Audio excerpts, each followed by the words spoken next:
Archaeology is the study of history and prehistory using objects and artifacts found around the world. But sometimes, what archaeologists discover raises more questions than answers. Like who reached the Azores hundreds of years before the Portuguese? Why were people in ancient Doggerland making weapons from human bones? And why did someone carve more than 120 ships inside an ancient Egyptian tomb? These aren't just weird things with wild theories. They're real discoveries with pieces of their stories still missing. So today, we're digging into 15 ancient finds archaeologists still can't fully explain, and a few of them may never give up their secrets. Number 15. The Azores before the Portuguese. The Atlantic Ocean is big, beautiful, and totally brain-baffling. We still argue over who crossed certain parts of it first, and the Azores have made that argument even stranger. Portuguese sailors reached the islands during the 1400s, apparently finding no established population there. But researchers have since found signs that people arrived centuries earlier. Sediment taken from lakes on Pico and Corvo contains evidence of livestock, burning, and human disturbance beginning around 700 to 850, see roughly 7 centuries before Portuguese settlement. Other researchers, including Flix Rodrigues, have pointed to unusual stone structures and archaeological material as evidence of an even older presence, although those claims remain heavily disputed. So we shouldn't call this proof of some forgotten 4,000-year-old civilization. The stronger evidence tells a different, but still great story. Somebody appears to have reached these remote Atlantic islands long before the Portuguese. Who those early visitors were, how long they stayed, and why they disappeared is where things become much harder to answer. Number 14. Cap Doro, Patagonia is truly remote. We mean it's so isolated from much of the world that old sailors could return home with almost any story and find someone willing to believe it. Cap Doro may be the wildest of them all. According to the legend, Spanish sailors captured a 12-foot, two-headed man in Patagonia in 1673. He supposedly broke free, killed several captors, and was finally killed with a weapon through the chest. Then the trail goes cold. Much later, a mummified two-headed body appeared on the sideshow circuit, eventually reaching the United States, where it became known as Cap Doro. Claims have circulated for years that doctors examined it with X-rays, or that Johns Hopkins students performed an MRI and found no obvious fakery. The problem? Reliable records supporting those examinations are remarkably difficult to find. Johns Hopkins' own published mummy history doesn't substantiate the tale. So we have a spectacular body and an even better legend, but nothing strong enough to prove they belong together. Number 13.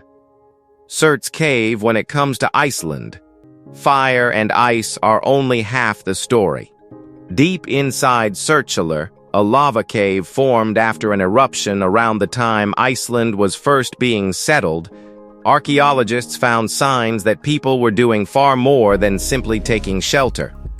Nearly 300 meters inside sits one of the strangest Viking Age sites in the country. Stone structures, animal bones, beads, fire-starting stones, and evidence of repeated activity.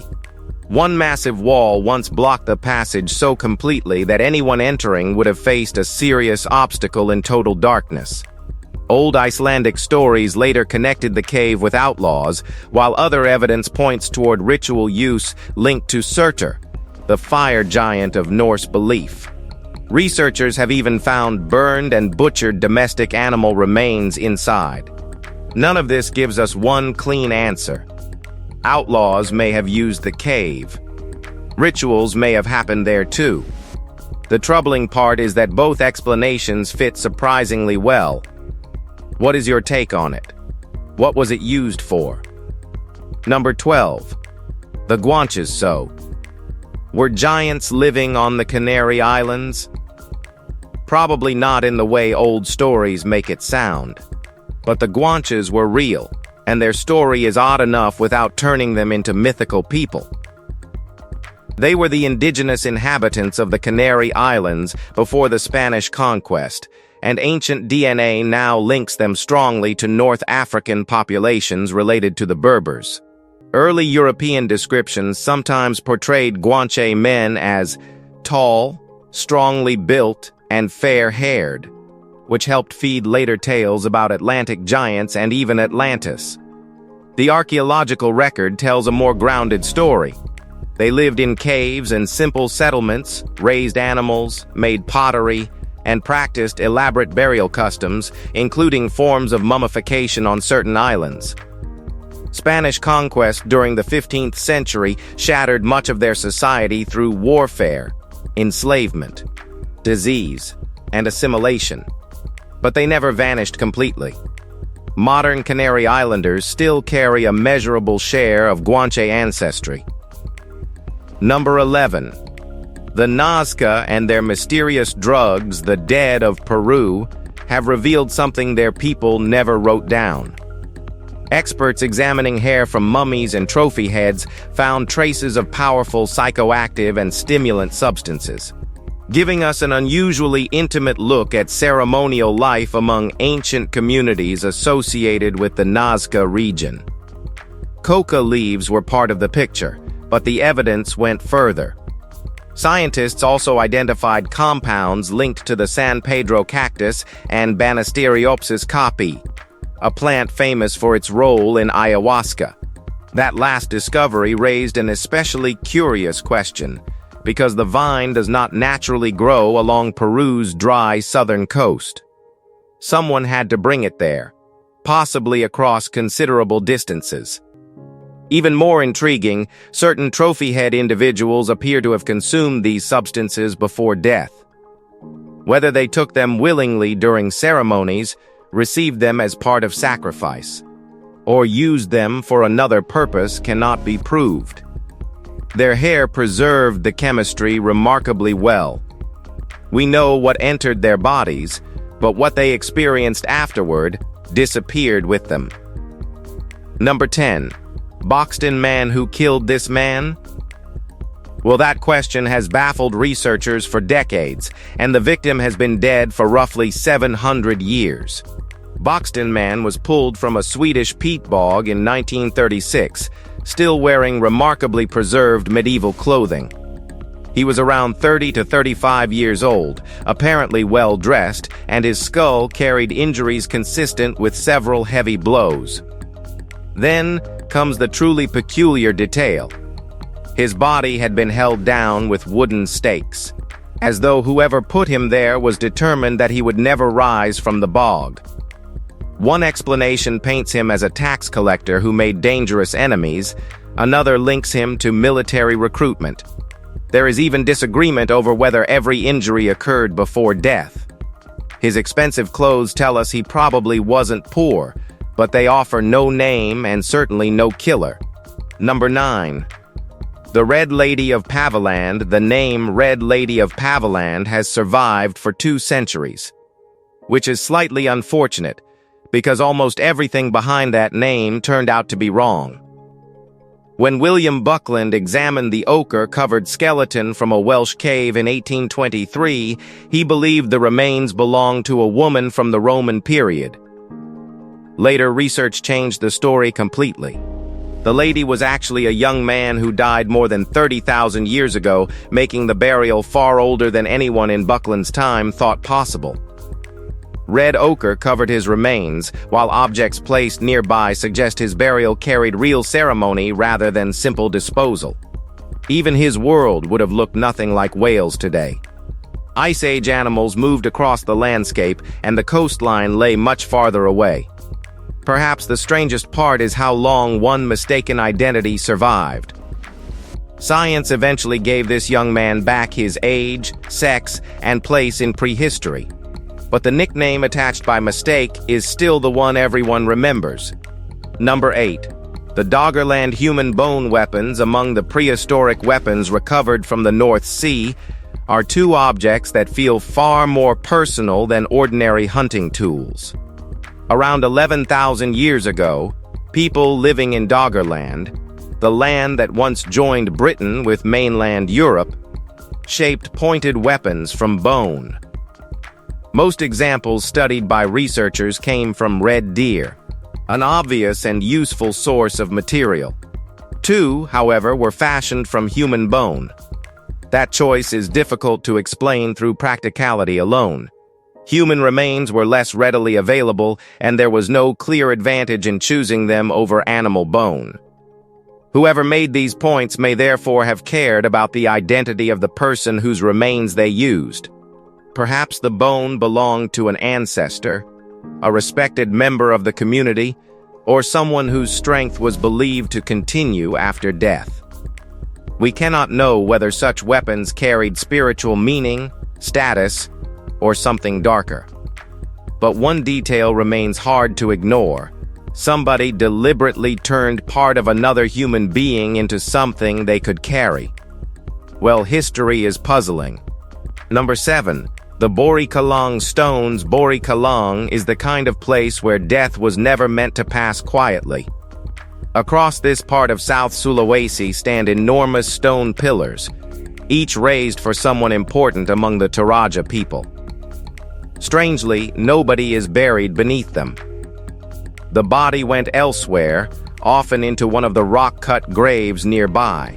The stone had another job, keeping that person's name and importance above ground where everyone could see it. Raising one was no small affair either. A suitable block had to be chosen. Cut from the quarry, dragged into position, and lifted during an elaborate funeral ceremony. Buffaloes and other animals were sacrificed while relatives gathered to mourn, eat, remember, and celebrate a life together. The more important the deceased, the greater the ceremony could become. Many stones still stand beside traditional structures at Bori today. We know much of what happened around them, but not everything. Number 6. The San Casciano bronze statue's mud is probably the last place anyone would expect to preserve a masterpiece. But beneath the thermal waters of San Casciano de Bogni, it did precisely that. Archaeologists uncovered an extraordinary group of bronze statues there in 2022, several still beautifully preserved after roughly 2,000 years. Gods appeared among them, including Apollo and Hygieia, alongside figures of men, women, and children. But these bronzes were more than decoration for an expensive bath. The sanctuary had been sacred to both Etruscans and Romans, and visitors left statues, coins, and body-shaped offerings while asking the gods for healing. Then, sometime during the 5th century, the sanctuary was closed.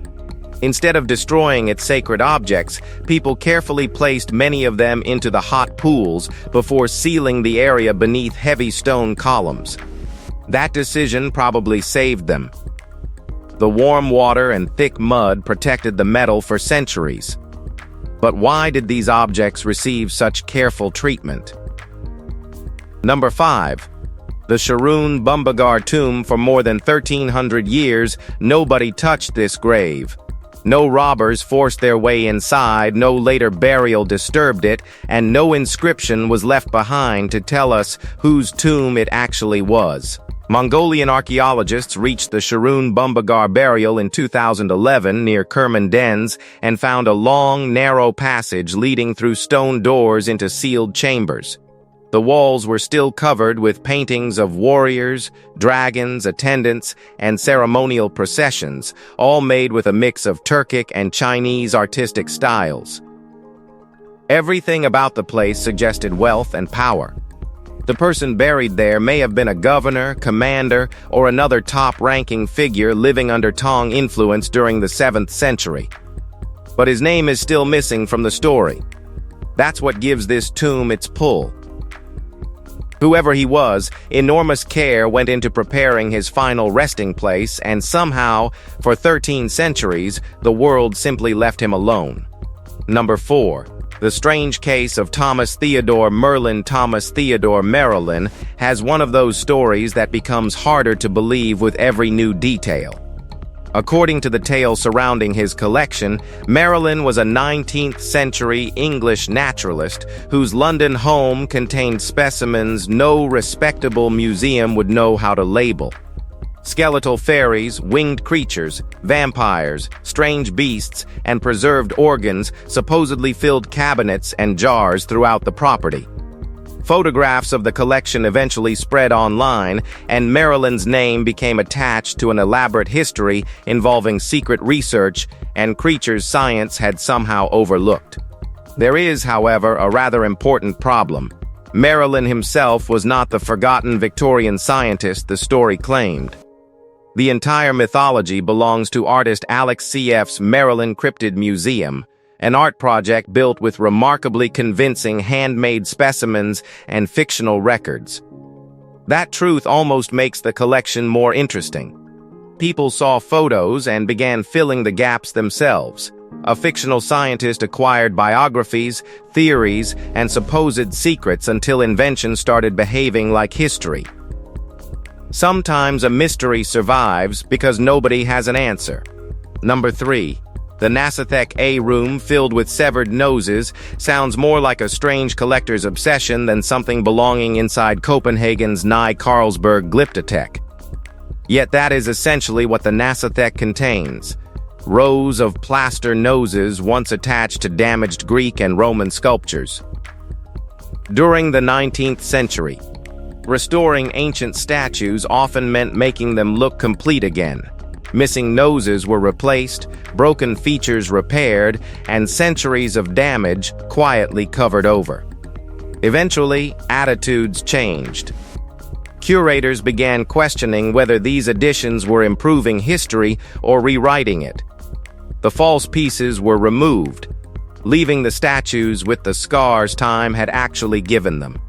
Rather than throwing those old repairs away, the museum kept them together as a collection of their own. There is something wonderfully peculiar about seeing so many noses separated from the faces they once belonged to. They tell us almost nothing about ancient Greece or Rome, yet plenty about ourselves. Number 2. The mysterious war of Senusret III. Something unusual was carved into an Egyptian tomb at Abydos, boats lots of them. More than 120 ancient ship drawings were found inside a building connected with the funerary complex of Pharaoh Senusret III, who ruled nearly 4,000 years ago. They are not polished royal artwork either. Some are simple outlines. Others carry masts, sails, cabins, rigging, and oars. Whoever scratched them into the plaster understood what Egyptian vessels looked like. Archaeologists also found evidence that an actual wooden boat had once occupied the chamber before being removed, leaving only traces behind. That is where interpretation becomes slippery. Were the drawings connected with sailors who brought the vessel there? Did the ship serve the dead king symbolically, carrying him into another world? Or were people recording something more ordinary that we have since lost? There is no confirmed forgotten war revealed by these carvings, despite claims sometimes made about them. Alright guys, now let's end this with, number 1, the Beersheba ship engravings. Well, this is amazing. Workers found them in 2018 inside a Roman-era cistern in Beersheba, 12 meters below ground. Dozens of vessels had been scratched into the stone, and many were far too precise to brush off as random doodles. Hulls, oars, rigging, proportions. Whoever drew them clearly knew what real ships looked like. That leaves one obvious problem: Beersheba is nowhere near the sea. So how did someone working at an inland Roman outpost know this much about sailing? Researchers suspect soldiers or engineers stationed there may once have served around ports or aboard vessels themselves. Maybe these drawings were simply memories of another life. We'll never know for sure, but there's something personal about sailors scratching ships onto the walls of a water tank deep in the desert. If you found this video fascinating, be sure to give it a like and subscribe. Take care, and we'll see you very soon.